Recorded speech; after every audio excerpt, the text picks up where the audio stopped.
குட்டியாக ஒரு family mini vlog பார்க்கலாமா? பக்கத்துலேயே செம்மொழி பூங்கா வச்சுட்டு போகாமல் எப்படி ஃபேமிலியாக எல்லாருமே கிளம்பிட்டோம். உள்ளே போகணுன்னே வந்துட்டு டிக்கெட் தான் எடுக்க போயிருந்தோம். பெரியவங்களுக்கு 15 ரூபாவும் சின்னவங்களுக்கு 5 ரூபாவும் சொல்லியிருந்தாங்க. எடுத்துகிட்டு அப்படியே நாங்களும் உள்ளே போயிட்டோம். உள்ளே போனேன்னு ஒரு மாதிரி க்ரீனிஷாக நிறைய செடி வச்சுருந்தாங்க. ரோஸ் செடி, மல்லிப்பூ செடி, அந்த மாதிரி டிஃப்ரெண்ட்டான மூலிகை செடி அதெல்லாமே வச்சுருந்தாங்க. உள்ளே போனோடனே ஸ்டாச்சு அதெல்லாம் இருந்துச்சு. அப்புறம் உள்ளே ஸ்டார்டிங்கே வந்துட்டு குழந்தைங்க விளையாடுற பார்க் தான் இருந்துச்சு. நானும் வந்துட்டு குழந்தைங்களாக மாறிட்டேன். தட்டின ஒரு மாதிரி மியூசிக் சவுண்ட் வந்துச்சு. கேட்டுட்டு என் பையன் பொண்ணோட தூங்கிட்டு இருந்தான். எப்படி எந்திரிச்சான்னு தெரியல. எந்திரிச்சு அவனோட என்ஜாய் பண்ணிகிட்டு இருந்தான்.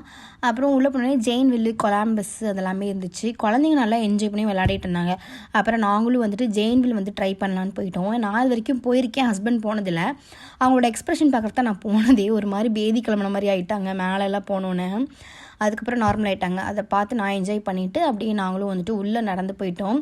ஒரு செடியிலையுமே வந்துட்டு QR கோடு வச்சுருந்தாங்க, இது என்ன செடின்னு பார்க்கறக்கு. அதுவும் பார்த்துட்டு அப்படி வாக்கிங் போகிற பிளேஸ்க்கு வந்து ஒரு சூப்பரான பிளேஸ் தான். ஈவினிங் வந்தால் சூப்பராக இருக்கும். நாங்கள் மத்தியான டைம் தான் வந்தோம். குழந்தைங்களாம் வச்சுருக்கனால மத்தியானம் வந்துட்டு சீக்கிரமாக போகலாம் அப்படின்னு சொல்லிட்டு மத்தியான டைம் தான் வந்தோம்.